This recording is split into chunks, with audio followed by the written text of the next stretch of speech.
Welcome back to the Poverty Franchise Podcast, the only podcast where in one moment we'll be talking about the NBA, and then in the next moment we'll be talking about what we had for lunch. I'm Khalil, and I'm with my two co-hosts, Frank and Ethan. How you guys doing? Go ahead, Frank. Go ahead, Ethan. Okay. Well, I've been straight, just chilling. Got my brace off for my ACL, but other than that, been good. How about you guys? Frank, go ahead. I got first track meet tomorrow, and it's just a scrimmage though. The thing is, our track is messed up, so we're not gonna have any home meets this whole entire year. Really, that happened to you guys too? That happened to my school. We're not having Yes, any home track meets because I don't know why, but it's probably the track's messed up. There's probably like a bump on it or something. wait, It's so I didn't it's know lame. there were scrimmages for track. I thought you They guys. they usually don't, but I guess we have one, which will be at our home because Mhm. then it doesn't count, right? So they're allowed to have it. Do you guys have a senior night? We do. We always have a senior night, but now we don't have a home meet to do the senior Oh. night. So I don't know what we're doing. We're gonna do like scripts or something. I don't know. What's it called? Dang, I had another question to ask you, but I forgot. How are those burritos though, Khalil? At Chipotle, Yeah. I'm on my way out. I'm looking for another job currently. I'm in You the should, free agent market. you should work at Soapy Joe's. The car wash. Yeah. Yeah, all you gotta do is just hand out some like air fresheners, and you're straight. That's Yeah, you true. don't do it. I asked my friends, they all just go there and they say just they don't do anything and get paid. That seems boring It though. does seem boring. I don't want to work there, It but seems a little too boring. Like I want to find a good mix of like not super busy, but not like working at a library where discount it's like, tire, yeah, something in the middle. I'll work at like I don't know, Panda McDonald's. Express, but like not a Panda Express in a mall, like just a random Panda Express. What's wrong with Or the just mall? or Because the ones in the mall get super busy, but if it's just like a Panda Express on the street, it's not gonna get super busy, but it's not gonna be empty. You don't want more tips? I don't think you don't get tips like that in fast food. Work somewhere where you get more tips. That's what my dad was saying, doing like busing because he used to be a bus boy. Yeah. But maybe that. I mean, I did apply to Buffalo Wild Wings to do like greeting, but I don't know if Ooh. they do or if they get tips or how that works because they're not really like servers. I don't think you might not get tips. I don't think so. But it seems easy, and you get to watch. There'll literally be no day where I'll miss any sort of game because I'll have TVs everywhere at work. You're like, oh, you want a table? Give Sure. me 1 second. My over under is about to hit on the Pelicans versus the Celtics right now. Give me a second. I need Brandon Ingram over 7.5 rebounds. Give me a sec. You should talk to the you should greet the people by talking about your parlays.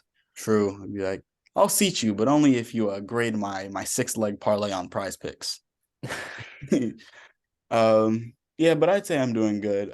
Before we get into the meat of the episode, which is going to be our quarterback rankings, our draft quarterback rankings, poverty franchise player of the week. Frank, you want to go first? Yeah. So we got this dude, from the All-Star game. Oh King no, James. LeBron. Come on, LeBron. He got injured in the All-Star game. When Yeah, has that ever happened? How did he get injured in the All-Star game? According to this report, at the second half of the 2023 NBA All-Star game, LeBron won't take the court because he announced that he suffered a right hand contusion. Come on, man. I saw the injury. Because he tried to block Pascal Siakam. Like, bro, it's not that deep. Like, we're in the All-Star game. He said he Chill. got his finger stuck. Yeah, his finger like hit the rim. I read a report after the fact that it's like not that serious of an injury, I guess. He'll be Probably fine. not. Yeah, he's But fine. who knows? If the Lakers play tomorrow, which I'm not sure if they do, LeBron's gonna be out because of hand soreness for like the next 2 weeks. So That's hilarious. yeah, I have another what's it called? My poverty franchise player of the week, or I have two, but my one of them is for the NBA, also an all-star. Probably had one of the worst all-star performances ever. Give me Jericho Sims. His dunk contest performance was so bad. He did a honey dip, right? Like a double honey dip. Yeah. It was solid. It wasn't amazing. And then he was like, "All right, you guys thought that was good. Let me do a dunk that's worse than that." Like he did a single honey dip. That's like me doing a between the legs 360, and then after that, just doing a regular between the legs. Literally, I don't know if you guys have seen the video. No one in the crowd moved. Like Yeah, he dunked it, and everyone was just like, "Okay." Not even the players hyped him up. Yeah, and then because The dunk was horrible. He had genuinely one of the worst performances ever. Like he just wasn't creative. And he has hops. Like he really has hops. So I was very disappointed. Um my other one I'll say after Ethan because it kind of somewhat relates to the draft and the quarterback situation. I think I know who yours is. But, yeah. Mhm. My poverty franchise player of the week is Nikola Jokic.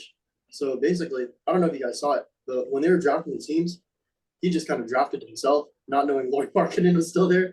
Uh And yeah, and then after the game, like I think not after the game, but like during the game, Kyrie like threw him a lob, he missed it, and then like after the game, this post game conferences, and then like they asked Jokic about his performance in the All Star game, and he just said he wasn't built for the All Star game. He right. wouldn't even drop. So That's He's crazy. not a like NBA All-Star game kind of player. Like he's really good, but it's like he plays so slow. Like, what is Jokic? The coolest thing Jokic could really do in an All-Star game is throw a cool pass. yeah, It's not like Or he's like, gonna go up and catch a crazy lob. Even if he has the space to, I don't think he can. And then he did. like, what's he gonna do? Like go in the post, do like 3 jab steps, make 3 moves, and then wait until the shot clock's over and take a fade. Like that's not gonna get the crowd going.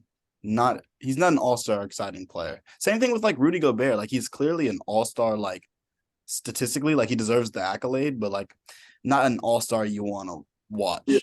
I'd rather have Robert Williams in the all-star game when it comes to like actually just watching the game than Jokic. or that was JaVale McGee. Yeah, I mean, someone who can jump a little bit, someone with some sort of verticality in their game. Right. My last poverty franchise player of the week, and it hurts me to do this. Wow. My own quarterback, or it seems like he's going to be our former quarterback, Daniel Jones. He is poverty franchise player of the week.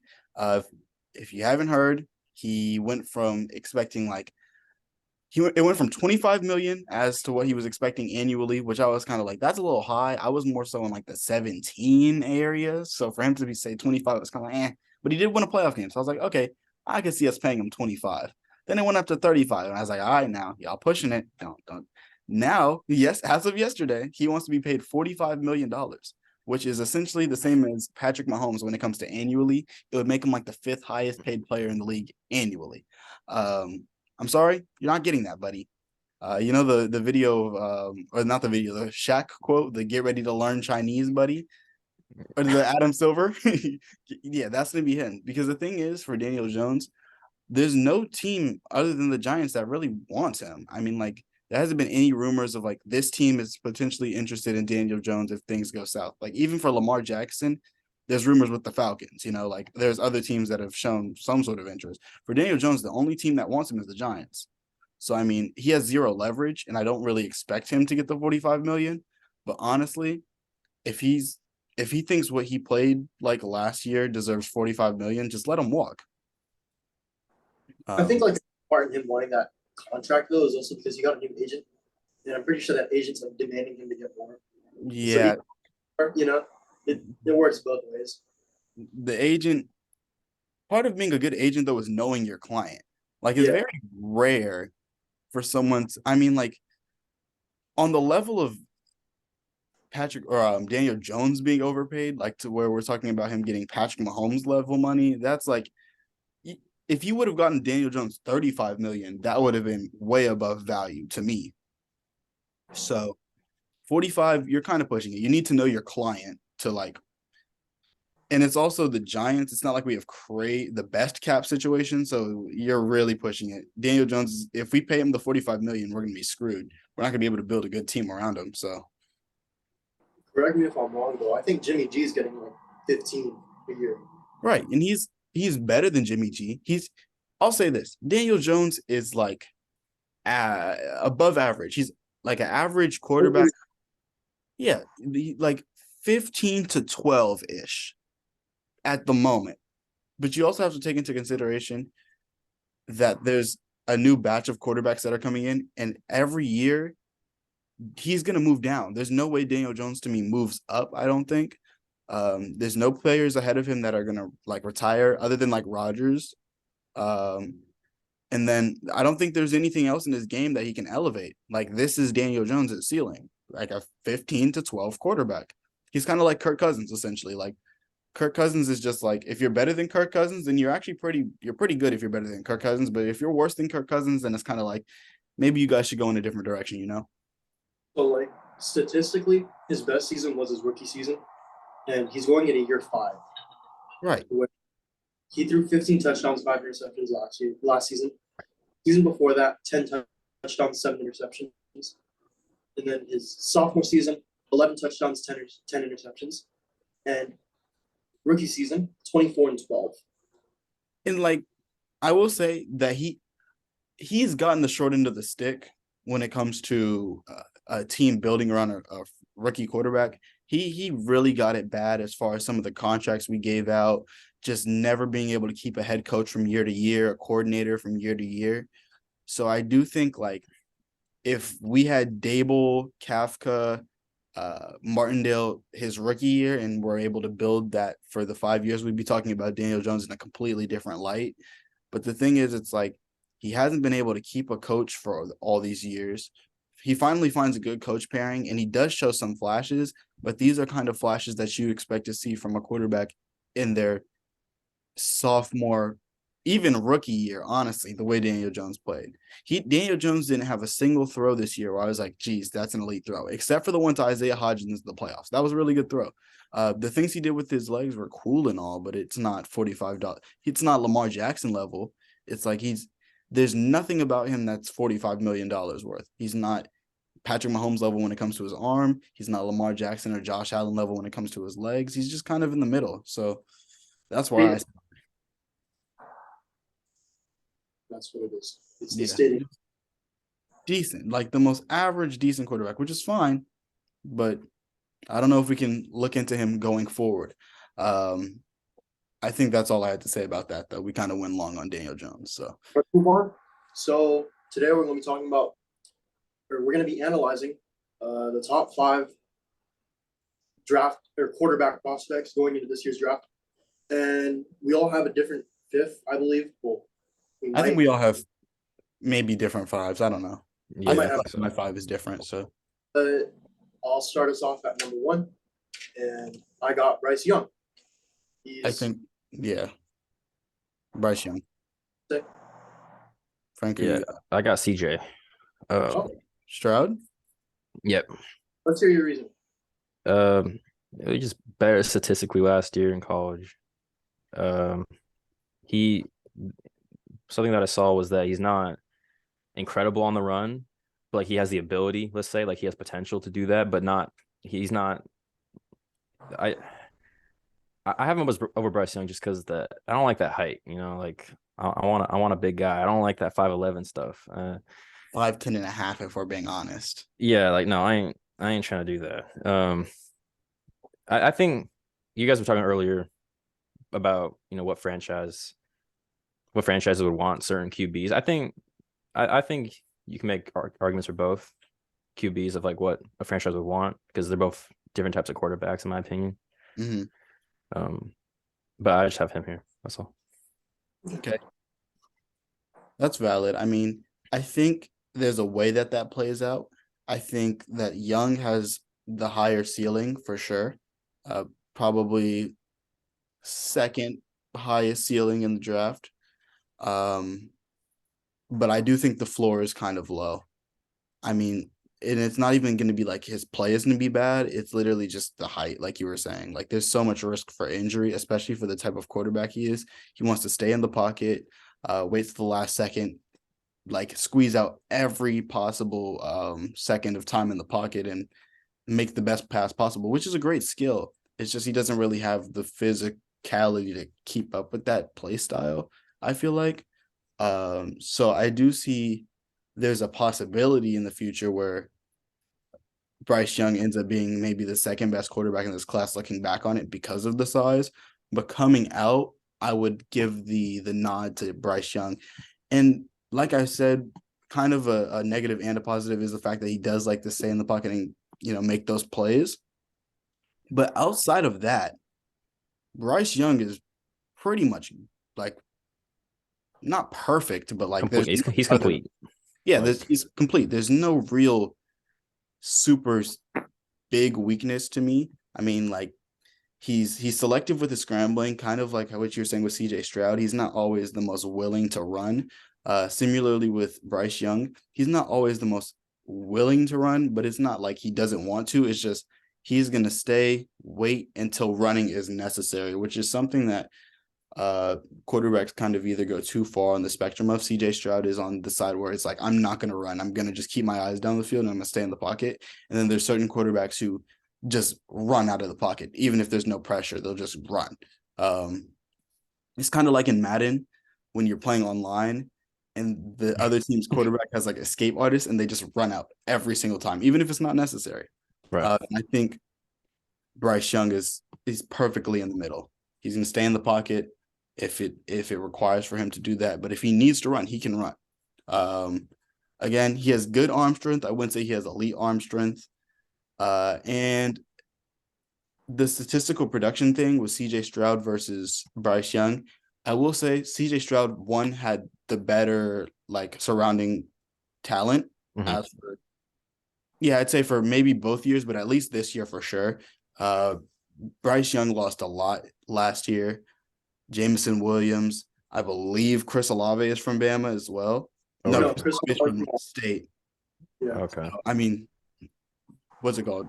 CJ Stroud has Chris Olave last year, and then he also had Jackson Smith-Njigba, and he also had Marvin Harrison. So I mean, like he had a very, very good wide receiver core. There's another receiver from Bama who I just cannot think of who played at Mitchie. Yeah, he lost two receivers.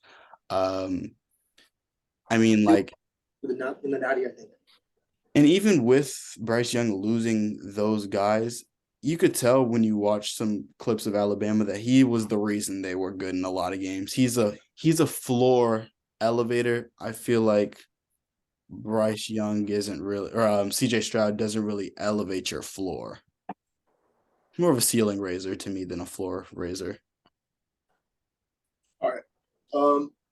I agree with you, Khalil, on Bryce Young being number one, I guess, in this, the prospects. But he won the Heisman in 2021, and he has great medium and long ball accuracy, and he tends to lead receivers like for yards after catch, which it's shown multiple times, and it is beautiful. It's something to see. And he performs well against great defenses like Georgia, the first time at least. And he threw for 3 touchdowns, 26 for 44, 421 yards. But the second time when they played in the national championship, he had 1 passing touchdown, 2 interceptions, and 4 sacks, and went 35 for 57. And in this game, they lost Jameson Williams. 57 passes? Passing. I mean, they were passes. Down. They were down, so it kind of makes sense for them to So, but they lost Jameson Williams and John Mitchie that game. So that might have been a reason why, like, he went down. If you lose your top receiver in a game, it's going to hurt, especially against like the Georgia defense, which has been super good for the last 2 years. So, and what's great about Bryce Young is that he can extend plays, but like you said, he likes to wait until the last second in the pocket and then escape out. And he has great touch and timing on the balls that he throws. And it's like you said, though, he doesn't have the best arm strength, but it's good enough to get there. All right. He won't be able to squeeze it into a tight window because of he just can't gun it in there, Right. But he could throw it in tight windows because of the placement. But if it's just to get it from here to zip it there, it's not going to work. And he has great straight line speed, 4.4, 4.5 type speed, and he's just elusive. But like Frank said, the downside is his frame.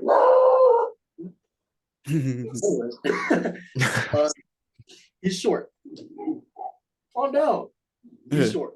But below 6 foot, he doesn't have enough muscle mass. And he's not like Kyler Murray. Kyler Murray is short, but he's at least like stubby. Yeah. He's a little sturdy. Yeah. But that's the downside of Bryce Young. And like you said, he's a floor elevator, but for now, he's not really much of a ceiling raiser. Mm-hmm. Who do you guys have? Say that again. Now, who do you guys have at 2? At 2, before we go to 2, I did want to say I agree with everything you said. I don't know if you have a player comparison for any of these quarterbacks, but when I was looking at Bryce Young, I definitely saw a bit of like Russell Wilson-ish. Yeah. More so. And it's not even like frame wise, but just the type of quarterback he is. I saw a lot of like Seattle Russell Wilson in Bryce Young. A little bit of like you know, court case Deshaun Watson, not now Deshaun Watson, but like when Deshaun Watson was still a good person. I saw that as a comparison. I do really like Bryce Young. Again, it feels like for all of these quarterbacks, there's one thing missing. Like if you take one thing from another quarterback and give it to this quarterback, then they're undisputed the best quarterback in the class. If you give Bryce Young CJ Stroud's height or Anthony Richardson's height or Will Levis's height, there's no question he's the number one quarterback in the class. Oh If yeah. you give CJ Stroud like Anthony Richardson's running ability and willingness to scramble, there's no question he's number one. If you give Will Levis CJ Stroud's accuracy, Will Levis is number one. It's like there's no quarterback who's completely perfect. And to me, the one who's the most perfect is Bryce Young. Because when it comes to legitimate football skills, there's not a skill that he lacks. The only thing holding him back is his physical size. Like that's it. And even then, I do feel like in a way, height can be a little his height is the thing that I feel is being a little bit overrated as to how big of an issue it is. I think the weight is the bigger issue. Because realistically, I mean, if you're shorter, you won't be able to do as many short dropbacks. You'll probably have to drop deeper back in the pocket, which kind of limits certain kinds of plays you can run, but I think it'll work out perfectly fine. The weight thing is an issue because realistically, no matter what team he goes to, they're not going to have a great offensive line. So he's going to take a lot of hits early on, and I don't know how long he can sustain that kind of, um, you know, toll on his body. Like you said, though, I think it comes down to I think the Colts have a good place as to picking them up because they have arguably one of the best left guards in the game. And Probably the best. yeah, and I'm sure they can coach up their line to protect the quarterback. And if anything, it'll help him out because he'll have one of the best running backs in the game, Jonathan Taylor. He'll have a good weapon in Michael Pittman, and we'll see if he just falls that far. That'd be nice, actually. Yeah. Yeah. But I then think if you're go ahead. No, go ahead. I think if you're any of the top quarterbacks and you have to pick one of the like really top teams, like if you're choosing between Houston, Indy, and if you're choosing between Houston or Indy, you'd rather go to Indianapolis, like no question. The coach there, they hired the Eagles offensive coordinator, not the defensive coordinator. So you're gonna go to a team with a offensive minded head coach.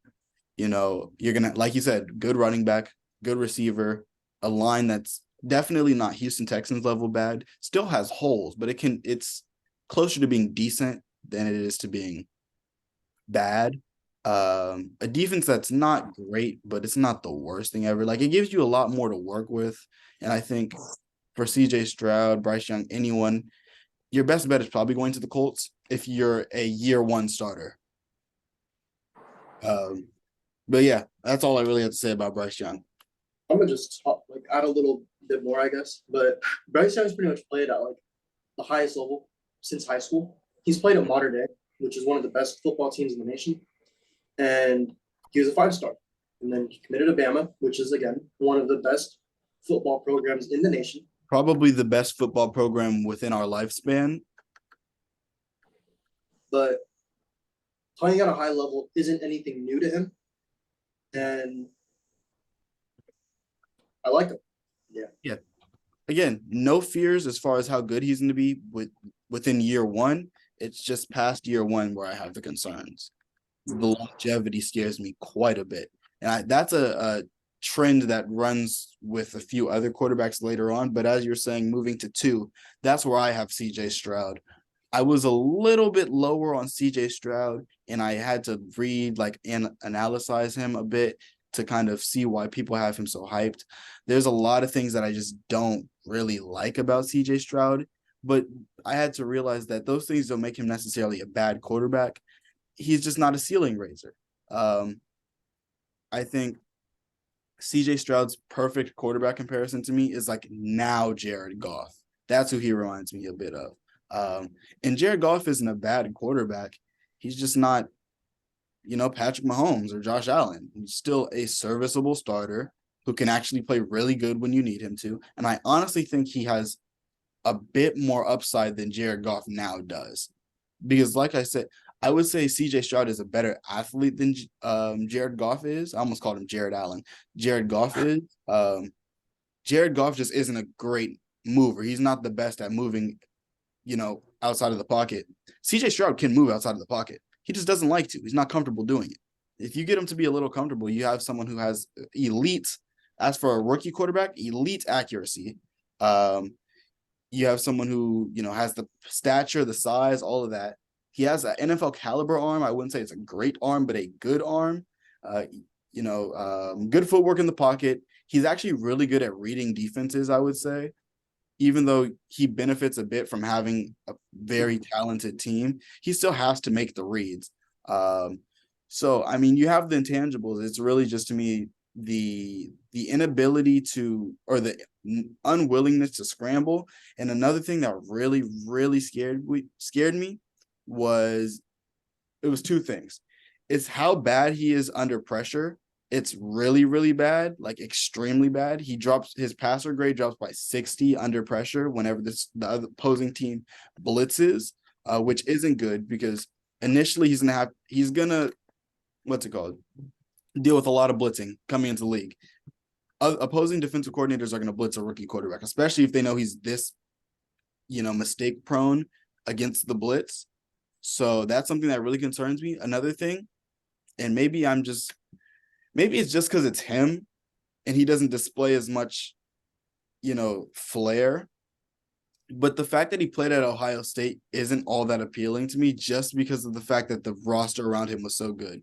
Like, I can give Bryce Young a pass for playing at Alabama with all of those guys because when you watch Bryce Young, you can, through the eye test, you can tell he's a very good quarterback.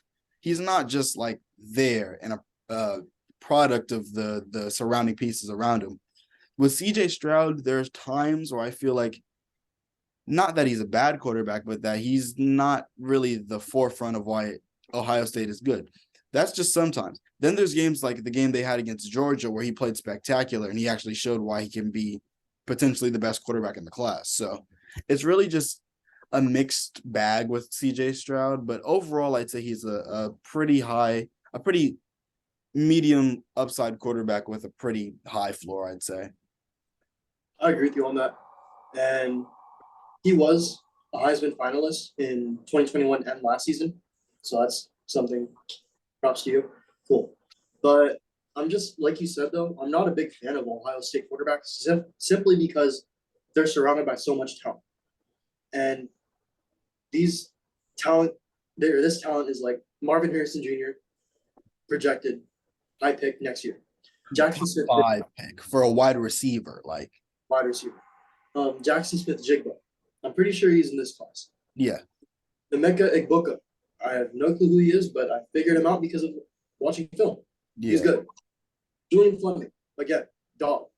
Chris Olave, offensive rookie of the year, finals. Not finals, but like he should have been up there. Yeah. Rick Wilson, offensive rookie of the year. Like Straight killers. right. He had an elite receiver core. Was it Justin Jefferson, Jamar Chase level elite? Probably not like top heavy elite, but like when we're talking about 1 through 5, and that's the 5 guys we're naming, and all of them in the first round, I believe, are going to go in the first round at some point. That's a really good talent. Not to mention their offensive line is always great. He has a good amount of time to throw. And for a quarterback who had a really good amount of time to throw, and then he's not good against the blitz, and then he's transitioning to the NFL where he's going to get blitzed a lot, and he's not going to have that much time to throw. There's nowhere he's going to go where he's going to have that much time to throw. I could see some early struggles. That's all for me. Some downsides of him though are his ability to extend the plays simply because he doesn't like to escape the pocket. Like, I think it's also like a scheme fit type guy, Mm-hmm. at Ohio State scheme where just throw a quarterback in there, they're going to succeed. They just have to make the right read. Go. Right. He does it well. He has great ball placement. He has good touch on it too. Leading again, I'm big on leading people or leading receivers for yards after catch. Right. Because that's where touchdowns are made. Yeah. And he stays composed in the pocket, which is something that's great. Like, cool. But he folds under the pressure, which is the downside. And he has 8,000 collegiate yards in 2 years. Freshman year, he ran for a 48-yard touchdown. The only play that he had as a freshman. It's pretty cool. But yeah, performing at a high level isn't anything new to him, like Bryce Young, but it's just the pocket presence, I guess. Not the presence, but like countering the blitz. And I would say that's still pocket presence, though. You got to have that, what's it called, that clock in your head that's telling you, like, hey, I need to go. I need to run. Even, and I'm not asking him to be Lamar Jackson. It's just, I feel like that's the bare minimum for a quarterback. Tom Brady scrambles if it's laid out for him and it's the best thing to do in that moment. Drew Brees scrambled. Ben Roethlisberger scrambled. Eli Manning, who was slow as dirt, scrambled if it made sense. Peyton Manning scrambled. He just does not want to scramble at all, which is, I wouldn't say it's limiting to the playbook because you can still call every play. It's just like, dude, there's nothing open. Just run. They're giving you 5 yards. Just take the 5 yards, slide. I'm not asking you to break a tackle or make some second move or hurdle somebody. Just take the 5 yards. Let's get back in the huddle. Let's make a play. Let's do something with the yards you gained us. Say it's like second down. Nothing's open down the field. Take the 5 yards. It's third and manageable now. Now we can recalibrate and see what we can do here. As for the pressure thing, another thing that I really didn't like, he plays really scared sometimes. And I think that's part of the reason he doesn't like to run. I feel like he just doesn't like to get hit, which obviously I don't want to get hit by a 250-pound 5-star linebacker out of California who was fed steroids and eggs every morning for the last 11 years of his childhood, right?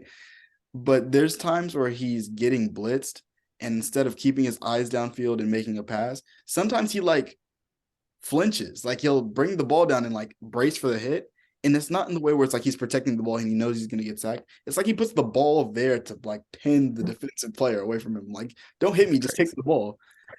Another thing he does when he gets pressured, instead of, again, just standing tall, making the pass, he'll fade away and he'll throw off his back foot. And he has a good enough arm to make it work.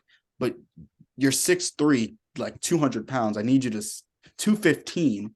I need you to sometimes maybe take a hit or like some pressure and just stand there, make the throw that we all know you can make, and just make it, I mean, yeah, the downside is him against the blitz, but he displayed great talent with his arm in attacking vertically and horizontally. He stretches the field, which is quite annoying for defenses. Right. But then again, that still might be from the scheme and his receiving core because they're just that talented. But that's all. Player comp. Yes, I was thinking. I just said Jared Goff. I really think that's what it is to me. Yeah. Jared Goff with upside, with a bit more upside. It's just his rookie year, hypothetically, he's the first quarterback off the board to the Texans. It's going to be a rough year. Yeah, he needs to go to a team where it's not like scraps. That's why for his team fits, I put the Panthers and the Colts. I don't want to see him in Houston at all. I don't think it would work out. I don't think that's the type of quarterback they need. They need Bryce Young. They need a floor elevator and a ceiling raiser. CJ Stroud is simply a floor elevator to me rather than a ceiling raiser at this point in time. Even the Raiders, if they wanted to go for a rookie quarterback rather than going for a veteran, I think CJ Stroud makes more sense there than Houston. I just don't want to see him in a team where it's like scraps, Yeah. All right. That's all I have to say about CJ Stroud. Frank, you have to. Bryce Young, I imagine. Yeah, I tried Bryce Young. We were talking about him already, but just basically the whole like completion of the game. It was just the frame, as you were saying, that kind of holds him back. As I thought. Probably, we'll see how it goes. It might not even matter too much, but y'all some good arguments though that y'all want me to like change my pick. Yeah, That's pretty good though. We can move on though. I don't blame you though. I again with Bryce Young, it's like it that take specifically having Bryce Young below CJ Stroud is probably a take that's gonna look really bad next year and probably the year after that and the year after that. But like eventually I could see a scenario where it's like, oh, okay, I see why you would say that. It's a longevity thing. The longevity thing, yeah, it's gonna be a take that's gonna take a bit for us to uh, analyze. Right. Three though. Who wants to start? Start us. I'll start us. Yes. This was hard. It wasn't really hard. I think there's a pretty big jump, and I think this is the last guy who is ready to who's a year one starter to me. After this, we're talking about like developmental guys, in my opinion. I have Will Levis at 3. A lot of people are kind of low on Will Levis because his statistical production was really, really low. But I will say he did go through a lot of adversity, and there's a difference between having excuses and having reasons. Like if I was like, oh well, he didn't have, CJ Stroud had this receiver. Will Levis didn't have that receiver, like that's sort of teetering on an excuse. But legitimately, when you look at the Kentucky, situation, obviously Kentucky is in the SEC, so he's playing elite competition, and Kentucky is not at the top of the SEC. They're not your Alabamas, they're not your LSU, they're Kentucky. They're not even Florida. Like they're Kentucky, a basketball school, not a football school. I obviously the first thing for Will Levis, you love the arm talent. It's like the most effortless arm ever. He just throws it and it looks like he didn't even put all of his force into it. I really wonder how far he can throw when he really puts some like muscle into it, because he can throw it 60, 70 and make it look like there's nothing. He can make every throw. There's not a throw on the field he can't make. There's just the fact like it could be inconsistent. Like he can make every throw, he just won't always make those throws. Like I was saying, as far as what he went through, he lost his offensive coordinator twice. His one of his offensive coordinators went on to be the OC for the Rams this year, and then the offensive coordinator that they hired to replace him was the QB coach for the 49ers. So he has NFL coaching experience, which is another thing you like to see for a quarterback. He's effective as a runner. He's not blazing fast and he's not the most shifty either, but he's strong and he's a very like effort runner. He's not, I wouldn't even say he's Josh Allen as a runner, because Josh Allen, I honestly feel like is faster than Will Levis, but the way they run, like he's not scared of contact, that kind of thing. I also feel like he's really efficient with his footwork and he does, for the most part, handle pressure well. So there's a lot to like with Will Levis. The things that have him at 3 is he's careless with the football. Like a lot of these strong arm quarterbacks who feel like they can make any throw, they force things because they're like, oh, I have the arm to make that throw, I'm gonna just throw it. And there's a lot of times where Will Levis just makes bad passes. Something you were saying earlier about leading receivers into touchdowns, Will Levis is really at times bad at that, where he'll make a play, he'll throw a ball, and he'll throw it in a manner where it should have been a touchdown. And instead of it being a touchdown, it'll just be a really large gain.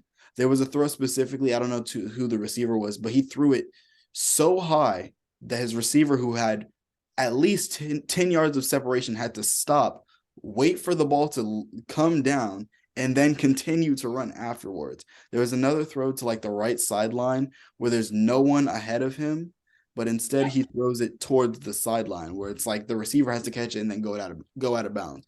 And there's a lot of times where he'll make throws that leave things on the table for the offense. So that's something I didn't really love. Another thing with his arm strength, he throws the ball incredibly hard for no reason. So many times.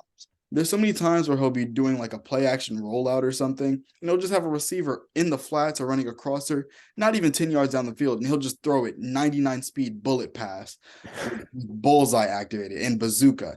Like it's like, dude, relax. We know you can throw it hard, but you don't need to. He doesn't know when to flip the switch of let me put some little touch on this one and let me put, let me throw my fastball. He doesn't really know how to maneuver which pass to throw when. He's a little, as I know I said he handles pressure well. He does, but he's kind of like what I was saying about Bryce Young, where he's perfectly in the middle as far as being the quarterback who doesn't not want to run like CJ Stroud, but he's not just bailing out of pockets. Will Levis bails out of the pocket quite a bit. He can get antsy at times where it's like there's not even really pressure, but he just starts running out of the pocket. Kind of reminds me of like Kenny Pickett last year, where it's like there wasn't really pressure there, but you just ran out and you kind of bailed out of a clean pocket instead of stepping up and making a throw, giving yourself a chance to see, what's open down the field and make a throw. So that's something I don't really love about Will Levis. But again, I mean, he's 6'3", 230 with a Josh Allen level arm, really good mobily, you know, accurate at times. It's just the accuracy. It's like he's not that accurate and he makes poor decisions. And I think that's why everyone loves him so much, because it's like, oh, I can coach that up. We can work on his accuracy and we can, tell him when to throw this and when not to throw that. And I mean, I can't blame him. He looks very good. I mean, it just, for him, it really does come down to situation. I agree with you on all those points. I also have Will Levis at 2, 3. Oh my gosh. It's just what's holding me back from like advancing him is, like you said, his pocket patience. He kind of, if it even seems to collapse a little bit, he's out of it. Right. It's just knowing when to ease it off when there's someone 5 yards from you and you could just do a shovel pass, but he wants to hum it right at their face. Right. And just, he has a cannon. That's the least I can say. And he has good timing and anticipation for when receivers are going to get open. But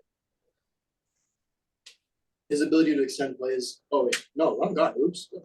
My fault, yo. He doesn't really pick up the blitzes, which is like the downside. And also why he plays the way he is. And it's kind of just like wanting to get out of it. And he forces it a bit. And he tries to like rely too much on his arm strength to just hum it in there into that tight window. But it leads into picks sometimes. And his footwork is also slightly inconsistent, which is also leading to inconsistent throws. Yes. He throws well though on all 3 levels. That's great. Right. I don't know if you saw this throw specifically, but it's one that in a lot of like the scouting reports, they would point to this and be like, this is the throw to watch if you want to know Will Levis. He's in like his own end zone all the way on one like hash mark, and he throws it all the way to the opposite side against, I think it was Kelly Ringo, one of the top corners in the class. And it's just a perfect ball to the sideline. And you got to keep into account like college, what's it called? What hash marks are way farther than NFL hash marks. It's not even close. So he threw it all the way across the field, back shoulder, effortlessly. And the thing I love the most about that play, he's in his own end zone, so he can't get like a deep drop back. It's literally drop back, 1, 2, one hitch, throw. He just, at times when the footwork is good, he can be really efficient with it. He's not wasting energy. And he's not like just standing there in the pocket taking unnecessary steps. He goes back, takes his hitch, looks, throws it. And I like that a lot about him. And that throw is definitely like next level for me.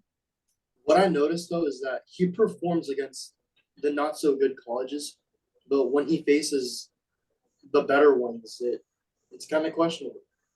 He faced Vanderbilt, went 11 for 23, 109 yards, 47 completion percentage, and his longest reception was 29 yards. He took 4 sacks that game. But when he played Georgia the week before, in week 2, he went 20 for 31, 200 yards, 1 touchdown, 1 interception. Pretty good against like the Georgia. national champion. Yeah, it's Georgia. And it's just inconsistencies, I guess. Yeah, in general. That's inconsistencies are tough. Frank, who did you have at 3? I went a different path just because a few things that I didn't like about Will Levis, but I went Anthony Richardson. Just based off all around ability, be able to like incredible running ability. Yeah, obviously not as like accurate as Levis, but produces less turnovers. Shoot, I don't got much. I think the difference for me between Anthony Richardson and Will Levis is Will Levis has a little bit, I wouldn't say a little bit, but he has more experience as a starter. So I would probably draft. It depends on the situation. I genuinely feel like you draft Anthony Richardson over Will Levis if you have a quarterback who can start this year. Like, for example, let's just say the Arizona Cardinals were like, okay, we're going to go draft a quarterback this year, even if it doesn't make sense. I would probably draft Anthony Richardson over Will Levis because he's not playing this year. If you let Anthony Richardson, get some time to develop, at least you don't rush him on the field, let him, get some reps in practice, maybe ease him in later in the season, kind of like what we saw the Chiefs do with Patrick Mahomes, where he didn't play the whole first season, but then he played the last game of the season, something like that. I think you could get the most out of him. He needs time. Will Levis, I think if you need a quarterback who can play, like at least by this year, like early on, he's your last option to me because I don't think Anthony Richardson is ready to play this year. And I don't think any quarterback past that is ready to play this year for a variety of reasons. So it just depends on need. Definitely talent wise, I do think Richardson is probably more talented than Levis. He's also more talented than Stroud, and he's also more talented than Young. He's probably the most talented, but it's just inexperience, and I don't think he's ready yet. Okay. I like Richardson though, and he's who I have at 4. Before we transition to my 4 at Anthony Richardson, did you have a player comp in mind for Will Levis, Ethan? Herbert. He was the only person who I had like a range for. Like I have a floor and a ceiling. I think his floor is like Jameis Winston with elite tools, like a more strong arm, mobile Jameis. And I think at his best, he's more of like a prime Matthew Stafford-ish guy to me. The arm talent. That's kind of where I see him at. Not like, I don't know if I see Herbert, but Herbert's not bad either. I feel like Herbert is kind of in the Stafford tree-ish, like a later, he's the evolved version of Matthew Stafford, in my opinion. Obviously he has a few more physical tools and is a bit better to me than prime Stafford was ever. So, but somewhere in that realm. Just and in then that I wanted teams that were kind of good already. So I said the Raiders, the Commanders, the Colts, the Panthers, and the Lions. Personally, as a Raider fan, I don't want him to come to Vegas. I don't care. I don't come to Vegas. But like, I don't know. I wouldn't be opposed to it, but I just wouldn't be satisfied with that pick because I don't see him as an early first rounder. Yeah, no. I think Stroud and Young are early first round quarterbacks. Will Levis is really like a mid to late first round quarterback. It's just there's such a big need for quarterback this year, and so many teams didn't draft one last year that it's kind of like, okay, at this point we got to take one. So his draft position is to be elevated just because of the year he's getting drafted in. Because I definitely agree, he's not really a top 10 quarterback talent to me. Ethan, who did you have at 4? Because I assume Frank, you had Levis at 4. I had Levis at 4. I just had him lower, just a lot of turnovers in the past season. I'm sure other teams have more weapons, obviously, but holds the ball too long. We already talked a lot about him, but that's pretty much it. Ethan, you had Richardson, I imagine. Richardson at 4. So let's talk Anthony Richardson. I mean, I said a little bit about him before. Anthony, crazy. Yeah, arm strength. He is an athlete. He is 6'4", 238 pounds, and runs a 4'4", 40-ish. Freak. Yeah, it's freak, bro. He has a great deep ball. A quick release. He can just zip that thing 75 yards for no reason. He's awesome at bootlegs. Short and intermediate throws, that's a strength. His deep ball needs some touch up, though. And just the downside, his mechanics, his accuracy is inconsistent, though. Again, that's because of his mechanics. Yeah. And he's an inexperienced player. And experience comes into play eventually. Like you guys said, he sits out this year. I'm not opposed to that. Let him develop. Just let him grow. And then his decision making is also a key part of that lack of experience. And he just holds onto the ball and holds onto the ball too long and just takes unnecessary snaps. Mhm. I will say there's a balance to it. I think you need to play him. Part of learning is just being on the field. So I think they can't do what the Packers did with Jordan Love, where you draft him to be the next quarterback and you have him develop, which is great. That was good. Have him sit for a year because he wasn't ready, but he needs to start the next year. Like Yeah. you got to watch on the sidelines, you got to see, you got to be around, take some snaps. But now, okay, you need to be on the field, make mistakes. So I think for him, it's best if he goes somewhere where there's not pressure on him to start this year, but as of next year, we can look at him as being the starter. Before I talk about some of his strengths and weaknesses, teams that I think would fit that mold are the Lions. I think the Lions would be perfect. They have Goff under contract for a couple of years, so there's no pressure for him to start. They already are building a really solid team with a good offensive line, a pair of good running backs, a decent receiving core, a defense that's up and coming. And then you just let him develop. Start him maybe next year for a quarterback with more upside than Jared Goff, and see what you get there. I like the Seahawks. I mean, they have Geno, obviously, but Geno's not the long-term solution. So maybe if you want to get someone to, sit under Geno and learn some things from him, I think that's a fair, way to go about things. I also have the Commanders, who are going with Sam Howell this year, specifically because they hired Eric Bieniemy, the Chiefs offensive coordinator. I think it'd just be really cool to see what Anthony Richardson could do with Jahan Dotson, Terry McLaurin, and yeah, Curtis Samuel, Brian Robinson, all those guys within the offense that Eric Bieniemy has crafted all those years in Kansas City with a quarterback with his like physical capabilities. I think that'd just be cool to watch. And the last team I had as a fit, and maybe this is biased, but I had the Giants. I think with the whole Daniel Jones rumor things, I mean, we would have to trade up to get him. That's what it seems like at this point. But there's no quarterback or no coach and coordinator duo who I trust to develop Anthony Richardson more than Brian Dable and Joe Shane, just because what they did with Josh Allen. I mean, even now you still see the difference in Josh Allen now versus Josh Allen when they had Dable. And I think if we brought in Richardson to, I guess, sit behind Daniel Jones, if we franchise tag him, or Tyrod Taylor, if he just becomes the bridge quarterback, I think that could be really interesting out there.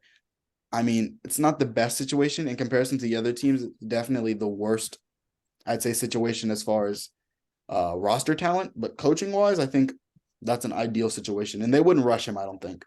As far as what I like about Richardson, it's a lot of physical things. It's like his frame is elite. A bunch of people have said like he runs like a wide receiver, but he's like built like a tight end, but he has the power of a fullback. Like Yeah. he's just there's not a lot of quarterbacks with his physical abilities, and that's something that you have to take a shot on eventually. Like the upside is best quarterback in the league, top 3, top 4 quarterback in the league potential. It's it's either a pick that's going to make your draft or break your draft. Honestly, it's like a hit or miss. The arm is elite. I don't know if I'd say it's better than Levis. Close. I think it's close. But I'd give Richardson the one up. It's just less accurate. And he does have some experience reading NFL route concepts. They run a few. There was a lot of times at Florida where they ran like a mesh concept, which is pretty simple. Even for me, I feel like I have a decent understanding of how to read mesh. But it's nice to see a quarterback who is reading some NFL route combos, because in college there's a lot of RPO based playbooks, a lot of spread, a lot of vertical concepts that aren't really in the NFL. So to at least see mesh, I mean, that's something you're going to run in the NFL every once in a while. Um, he has a quick release. His athleticism opens up the playbook. He can honestly, if he gets his accuracy down, he can make every throw. He didn't really display that at Florida, but he can make every throw. And then you take his run ability. As a designed runner, he's very good. As a just straight scramble runner, he's very good. Like there's no play you cannot run with Anthony Richardson as your quarterback, and I love that about him. And then last, obviously, kind of due to his height, he does see the middle of the field pretty well. I mean, again, because of his height, he has a pretty good view up there. But it's nice to see a quarterback who can read the middle of the field because that's where you're going to operate a lot in the NFL. Weaknesses: super inexperienced. Only 1 year as a starter. His accuracy is really volatile, and like you were saying, Ethan, it's often because of the footwork. And that what also ties into that footwork is making certain throws that are really easy just harder for himself for no reason. And it's all because of the footwork. It's like if you just set your feet, you can make this throw. We all know you can make this throw. And it's a lot of volatility with him and Will Levis where it's like they'll make this great throw that it's like no one else is making that throw, but then you give them an easy one and it's like you just missed that. How did you miss that? It's just like not consistent. Another thing, his ability to read defenses isn't great post snap. Pre snap, he's pretty good at painting a picture in his head like, okay, this is what I think I'm going to see. But once the ball gets snapped and people start moving, things start getting a little jostled. If he doesn't get pretty much exactly what he imagined, he's probably not going to make the best read. There's a lot of times where he just throws the ball to a linebacker that he didn't see just because that's not the look he was expecting. So that's something he definitely needs to improve on. Like when team runs, or like all defensive coordinator would need to do is just run trap against him. And then just set up traps everywhere. And it's picks everywhere. That's why he's not ready. He can't play yet. Not as a starter. Do you have a player comp? Say that again? Player comp? Cam Newton. Cam Newton. That's who I have. I definitely see Cam Newton with an even better arm. So if you could take Cam Newton and then give him like Josh Allen's arm, that's who he's literally a creative quarterback in Madden. The dude's insane. He's literally elite in every sort of facet. And like I was saying with the Bryce Young thing and all these quarterbacks, every physical tool is there. He just doesn't have the experience. If you give him Bryce Young, CJ Stroud experience, he's undisputed quarterback number one. You give Stroud, the upside of Anthony Richardson, undisputed quarterback number one. It's just everyone's missing one little piece. Give me Bryce Young's pocket presence, Will Levis's arm, Anthony Richardson's run ability, and CJ Stroud's pass accuracy. That's the avatar. Literally the greatest quarterback ever. Dude's going not even number one, 0 overall. He's getting signed to a max contract as a rookie. He has a 99 overall with X Factor. Like every quarterback has one thing that appeals to them. And it just sucks that there's no quarterback that just has everything. It's so like frustrating. Everyone's that close. It's just like, if this one thing was different, everything will work out for you. If this one thing was a little better, everything would be better for you. You also Cam Newton? Yeah, I can. What's it even? Oh, who did you have before? I already said I had a Will Levis. Well, okay. Yeah. So we're at the bottom, 5. I do want to ask, do you guys feel like your number 5 quarterback? Well, first, okay, Bryce Young is a first-round quarterback. Like you're taking Bryce Young in the first round comfortably. Yeah. You're taking CJ Stroud in the first round comfortably. Yeah. Are you taking Will Levis in the first round comfortably? Second round. Maybe. Yeah, I was thinking more like second round, but maybe first round. Late to mid first. Yeah, I say late first, early second. Anthony Richardson, first round or no? I thought first round. Well, no. First round upside. It's just return on investment is a little slow. I could see why teams would pick him for the long term, but if they want something now, he's not the answer. And then for your 5, don't say the name, but do you feel like your 5's definitely not a first round quarterback then?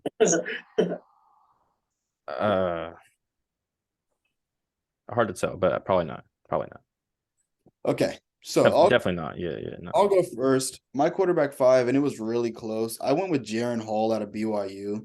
I was close with Hendon Hooker. He's another one who it's like, if this one thing didn't happen, I think he's better than Anthony Richardson, in my opinion, as far as like where he would have got drafted. As far as what I like about Jaren Hall, he throws with anticipation really well. He can make every throw you could ask for pretty easily. He has a nice arm.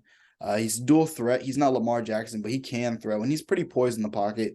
There's a lot more things that I don't like about him than what I do like about him. He's 25 years old as a rookie with very limited college experience.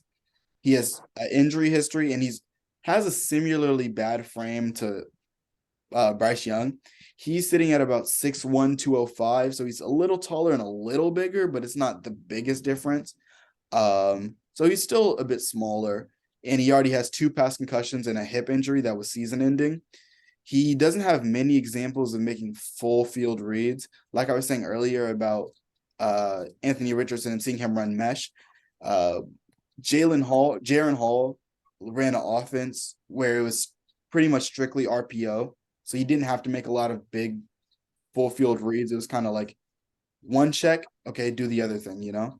And then his accuracy is inconsistent. And then he has an arm that's good, but not great. The reason I have him over Hendon Hooker is you got to look at what they have similar. They're both 25-year-old rookies. Both have upside. I'd say Hendon Hooker has more upside. The thing is with Hendon Hooker, he tore his ACL, and you're really looking at like a 26-year-old rookie. So it's like you're losing. He's turning 25 going into the draft. So, But his rookie year won't be until 26. after the ACL. So Yeah. 25 and a half-year-old rookie. I mean, by the time he comes back, assuming it's only 9 months, hopefully it's not a year, but he may come back earliest September, I think. September. And even then, it's like he's just coming back, and then he has to do rehab. No, he would be doing rehab during. Oh, okay, I see what you mean. During 9 months or whatever. Like September, hopefully. I feel like I don't think you get a quarterback and then they tear their ACL as a rookie and then you just play them. So I feel like he can't play rookie year. Realistically, he doesn't even play until the last game. That's it. At the absolute soonest. And even then, I don't really want him playing in the what's it called? Because the thing is, it's an ACL injury. It's not like it's a elbow injury or something, or like a less serious knee injury. There's not a lot he can do. Like, it's not like, I mean, Ethan, you had an ACL injury multiple times. What is it just like?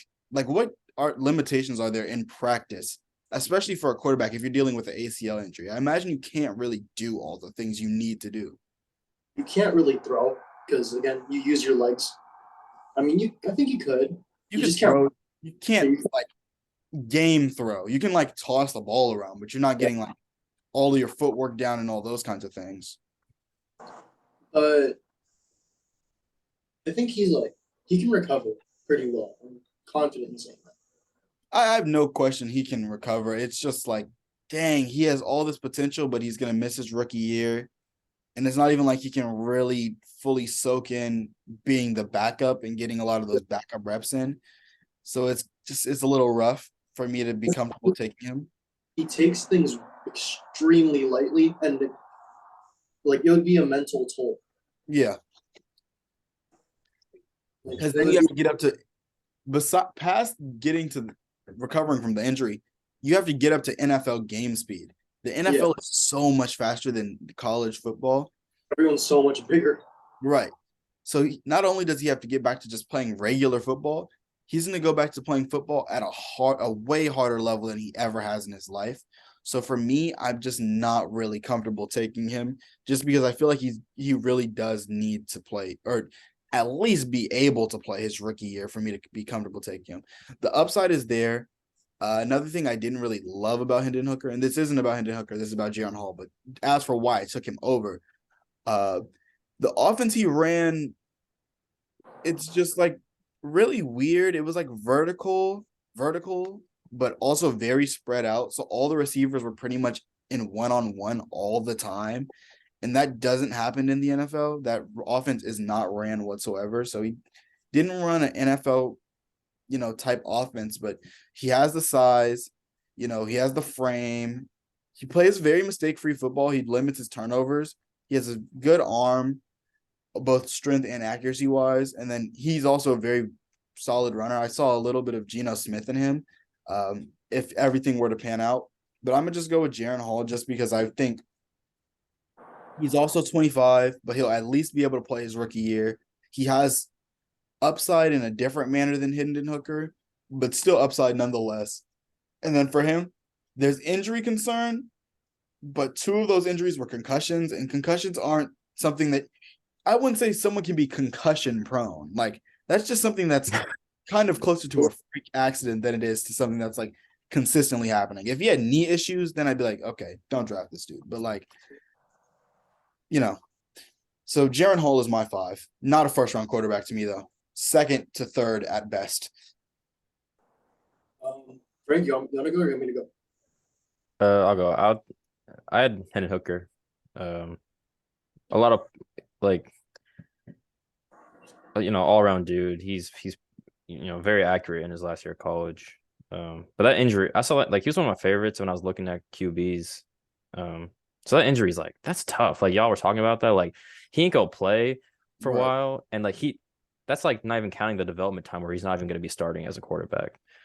Like as a team, you like I wouldn't draft him. Like Yeah. now I'm thinking about it, like you ain't drafting this guy because you being that old and not even like playing yet.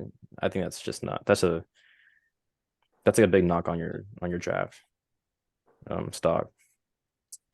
But very good talent though. I mean, not much else. I think if he was healthy, he'd probably go I in think the it'd be 3.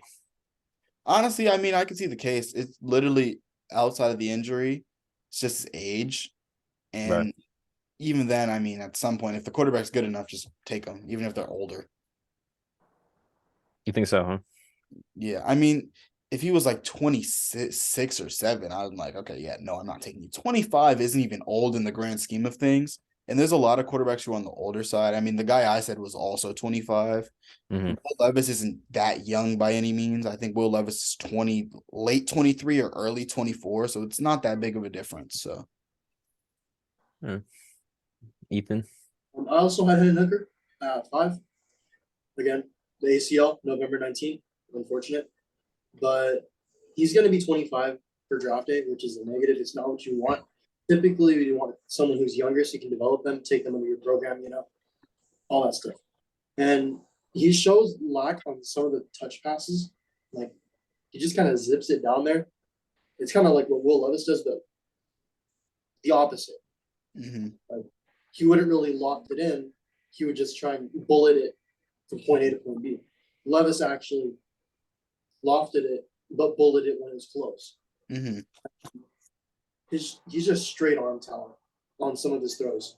Like he lacks mechanics at time, which leads to some miscues or accuracy issues. But the arm talent's there. It's good. It's just working with your mechanics is what will elevate you. Yeah, his mechanics are really bad, especially his footwork. He's so flat-footed in the pocket. It's crazy. It's like so much of your like power as a thrower comes from what you put in your legs and your knees. And there's nothing there. Like it's all hips and upper body for him. It doesn't make sense though because he has good accuracy on either side, so it Right. doesn't. And he has an NFL level arm in the talent and being the arm strength, stretching the field, hitting receivers down the field, and yeah, he's a dual threat though, which doesn't make sense because he's flat-footed in the pocket, but he'll be able to take off. For team fits for Hendon Hooker, did you guys have any? Anyone No. that no, I said the teams I said all have quarterbacks at the moment, at least for this year. I think his best interest is probably, like I said, he can't play this year, which is unfortunate. But if some team wants to take a chance on him, these are the teams that I think it would make sense.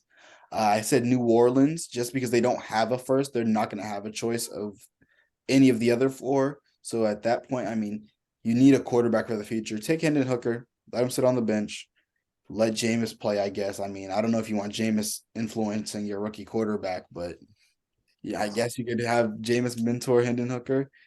Um, I also had Seattle. If Seattle decides with their first round picks they want to like actually bolster up the roster and try and contend a little more this year and just address quarterback later on, address bigger needs early, then I could see them taking Hendon Hooker later on as like a developmental quarterback to sit under Geno, and I like that fit a lot just because I do think there's a lot of similarities between Hendon Hooker and Geno, and I think Hendon Hooker could learn a lot from Geno as a understudy. I also had the Denver Broncos. They don't have a first. The Russell Wilson situation is really weird and not going to age well. I think maybe later in the draft, obviously you need to build this roster as good as you can to be good now. But if you want to take quarterback prospect in case things don't work out long term, you could let Hendon Hooker sit. I mean, as bad as Russell Wilson has been the last few years, he is still a all-time really good quarterback, and he can learn a lot from Russell Wilson. Russell Wilson's been to the Super Bowl several times. Has he won several? He's been multiple times. I don't know if he's won several. I think he won one. So I like that fit. And then the last team I said was the Patriots.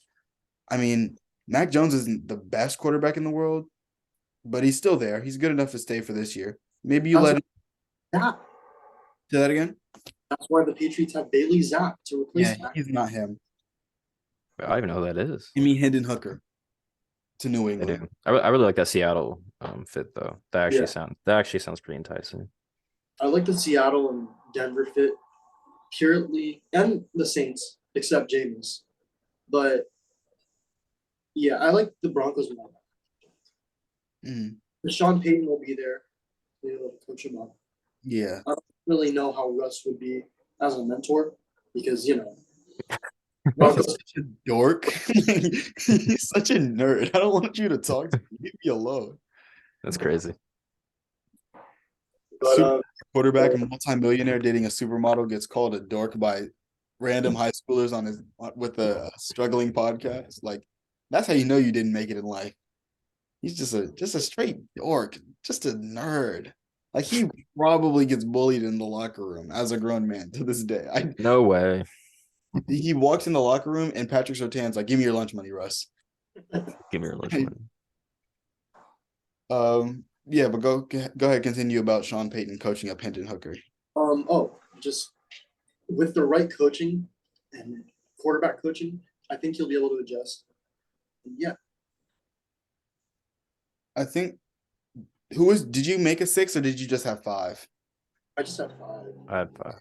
I will say Hendon Hooker is like my honorable mention 5. Like literally just the injury stopping him from being 5 comfortably. Anything else to discuss as far as the NFL goes or NFL draft, I guess? Basically, I'm big on CJ Stroud. I'm not big on Will Levis. I'm not big on Anthony Richardson. And Hendon Hooker doesn't have a knee.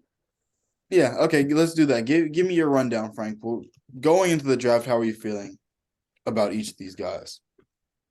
In a few words. Bryson Stroud are definitely top 2, Mhm. just by themselves. You're talking about earlier Richardson with all that potential, so I really like him at that 3 spot. Honestly, what was one of the teams you guys said that Richardson could go to? Because he says he's more of like a project guy than a play now guy. That's why he would need some time. Detroit, Seattle, Washington, and New York. Okay, yeah, Detroit looks nice, honestly. Mhm. I don't know. I like all these guys, honestly. They're all cool. Do you have a favorite? My favorite, Richardson for sure. I would definitely say Richardson's my favorite, just because the potential is there. I just want to see everything play out. If Anthony Richardson turns out to be good, oh my goodness. See, I just want them to start him as soon as possible. I'm not gonna go lie. I just want Just to see him play. Even if he throws 30 interceptions and 2 touchdowns. I don't care. Yeah, just play him. Give him that experience. Right. That's what I want to do. All experience is good experience with Frank. What? Ethan, is your favorite also Richardson? I'd have to say Richardson, yeah. And then the one that I'm lowest on is Levis. I think the one that I'm lowest on is Levis. Like probably Levis at this point. Levis is just, I don't know. Stroud kind of worked his way up. Richardson has upside that's above all of them. And then Levis is not as good as any of them now, but also doesn't really have the potential to be better than what Anthony Richardson's potential is. So it's kind of like he's probably stuck in that 2 slot at most. I will say, I was thinking about this in my head as I was making my list. I would say Bryce Young has potential to be the best quarterback in this class, but he also has potential to be the worst pick in this class just because of the longevity. I think CJ Stroud has potential to be the second best from anywhere from 1 to 4. Honestly, I could see him really being in all the spots. For Levis, I think he's comfortably like 3. And then I think Richardson again is someone who has potential to be either 4 or 1. Either going to be like shouldn't have drafted him, or this was a hit. I don't think there's anywhere in between for him. Okay. You guys want to transition a little bit into the NBA for a little bit? Actually, no, hold on. Let's pause. Let's talk about the Niners quarterback situation real quick. Ooh. Let's do it. Mm. What do you do? You guys think that keep Purdy in? Yes. Yeah, I mean, yes, as a backup. Like, there's no harm in doing so. He's hurt, so it's not like he can go anywhere else. Jimmy G is gonna leave. Trey Lance should get a second attempt to start, which it sucks that he got hurt in the first place because I think if they did it right as far as not having him play the first year and then bringing him in the next year. So we'll see how, this goes now being that it'll be year 3 and he has like 2 games of NFL start experience. So I think their quarterback situation is pretty cut and dry. It's like Trey Lance is the starter, Brock Purdy is second. But if Purdy comes back, they probably have to start Purdy, right? If things aren't working out with Trey Lance, I don't think you hesitate to start Brock Purdy whatsoever. It's just, I hope he comes back from Tommy John. Mm-hmm. You say what? Tommy John. It's a surgery. Oh, shoot. Yeah. I heard that. Yeah. We've heard it in baseball. Yeah. It's a tough injury to come back from. Right. Yeah. I like Brock. We want to talk about how bad the All-Star game was. I didn't watch it, but I didn't watch it. I was fixing my car. It was so incredibly uninteresting throughout. Like, dunk contest was so boring, except for Mac McClung. He really showed out. Philadelphia's very own, at least for the next couple weeks until he gets waived, inevitably. Hey, you could get signed to a full-time contract in Philadelphia. Yeah, we'll see about that. The 3-point contest is never that interesting. I mean, Dame won one. Unless Curry's in it. I thought it was pretty interesting. If Steph's in it, I'm watching. Just because it just seems entertaining. And it always was when he's in it. The All-Star game was boring. More boring than usual. They obviously the little scoring cap thing usually works. It's just the second and third quarters were so lopsided that Team Giannis had such a huge advantage when it came to getting to the score limit that the game was over. It only works, the score limit thing only works if the teams are competitive for the other 3 quarters, and obviously that didn't take place. So it's really hard though, because we talked about this with the Pro Bowl and fixing the Pro Bowl. It's kind of hard to fix the All-Star game. Yeah. Like, it's really, I don't know if you guys have any ideas as to how you fix the NBA All-Star game, but like, I mean, I don't think they could. I don't think they could do. I don't think they could fix it. You might just have to like keep it similar, but maybe you should like add things, like make like a half court like shooting thing, like a 4-point line, maybe 4-point line, or just like as like his own separate event. Like like a half court. Yeah, why not? Or do like a 1v1 thing. Like it doesn't. I think the 1v1 thing is such a good idea, and it always gets brought up, and they just never do it. Yeah, like do what the fans want you to do. How about that? Players don't, because it's all hands. Like, it's all you. I think the 1v1 idea is so good. I feel like every player would want to be in a 1v1 competition. Yeah, why not? But maybe the players aren't like. Maybe the players don't want to try that hard. Maybe that makes sense. I mean, you don't want to risk injury for a game that literally doesn't matter. But like, come on now, there's a way to play a game of basketball without risking injury. Like, I'm not expecting you to like die for loose balls and stuff. Right. Like, but like we could play 1v1 and try our hardest and not get injured. I would hope. I mean, depending on who you have is the person you're going against. If you're going against like Grayson Allen or Dylan Brooks, there's a chance something may happen to you. If you're going against a sane person, you should be good. I think the 1v1 thing is like the only thing they could really add. There's no really other event they could add. Yeah, I just don't. It's lost, dude. I don't know. I mean, I would say grant, just bring it back to East versus West instead of a draft, and then grant the winning team home court advantage in the championship. But Oh, that like would be, MLB way, essentially. yeah, essentially like that. But if you consider like records, like the 1 seed who's in the West, right? And then the 8 seed in the East. The East won. Oh, so, Uh, okay, so they get the home court advantage. like, do you think that would be fair for the 1 seed who won more games in the regular season? Exactly. I I don't. Yeah, definitely not. Just because Adam Silver's pushing, like they're all pushing this thing, like they want the regular. The whole thing is like right now is like the regular season doesn't matter, Up until Yes. now, like until right? tomorrow. Um, but like the whole like home court advantage thing just makes teams want to try even less in the regular Yeah. season, and that just makes the product worse. They probably lose more money in the regular season because players won't play, and then just it all goes down from there. Well, it'll make the contending players in the One, All Star want to compete. that's Like, true. But do they care that much about home court advantage? I don't I think mean, I think home court advantage is one of those things that is overrated depending on the sport. Home court advantage in football, I think, is a way bigger deal than it is in basketball because you're just I think traveling it so is too. much. And Basketball games words, don't big, sell out for most teams on a right? regular basis. Like a Tuesday night game between the Thunder and the Pelicans, the arena is not going to be even at half capacity.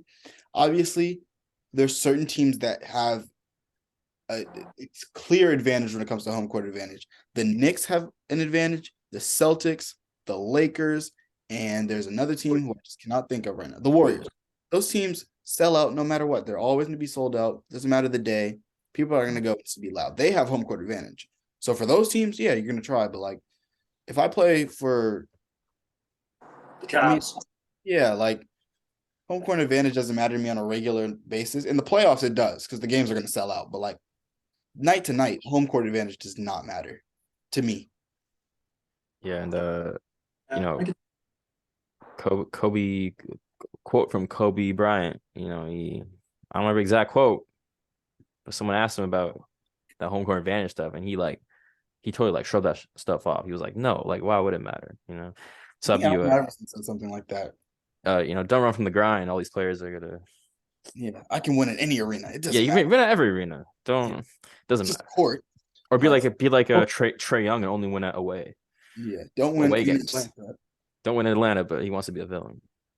um, the only big news that happened in the NBA, well, there was a little bit of other big news. It's not really big news because I wasn't surprised that this happened. Lonzo Ball's not playing for the rest of the year. I think everyone was kind of like, We knew that. Like it just seemed like nothing was going oh, on. he's not playing for the rest of the year for real. Like we knew. Yeah. The biggest news is that Russell Westbrook, who I would like to apologize to for saying his career was over, got a second chance in LA with the Clippers. He's now their starting point guard. How are we feeling about this move for both sides? go ahead. Clippers are falling out of the playoffs. Oh wow. No, no. Uh, I don't know, man. I don't know about Westbrook. He needs to be on his own team, and lose because I just don't his fit with anybody just doesn't work. Just I feel the same way. He's like the opposite of Jaylen Brown. I feel like Jaylen Brown would play great with anybody, and Russell Westbrook would just not play that good with anyone at all. Right. It's just bad. He's never like it's just so weird. Like I don't know what the difference is going to the Clippers. You're gonna have two-star dudes. It's not like is the 3-point shooting better? Yeah, Is it a lot better. a The lot better? Clippers are top 5 in the league when it comes to like 3-point percentage, and then the Lakers are bottom 5. So the Lakers were really bad when it came to 3-point percentage. But the thing is, the reason I don't like it is the Clippers are like they're a top 6 or 7 in ISO percentage, like amount of times they run ISO, and you can't ISO with Russell Westbrook on the court unless Russell Westbrook has the ball, because say you're Chris Paul's not on the Clippers. You're Kawhi Leonard and you're isolating, right? And Russell Westbrook sitting in on the wing at the 3-point line.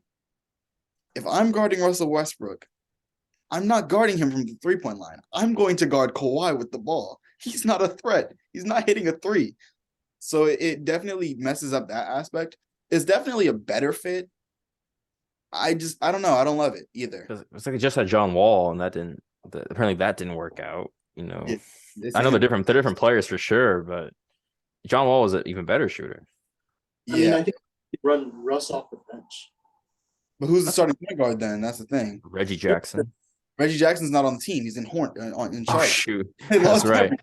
It's like they have no choice but to start him. Uh, Just because uh, he is a good playmaker. I will say Russ is a good playmaker. It's just like there's a lot of things that come with that.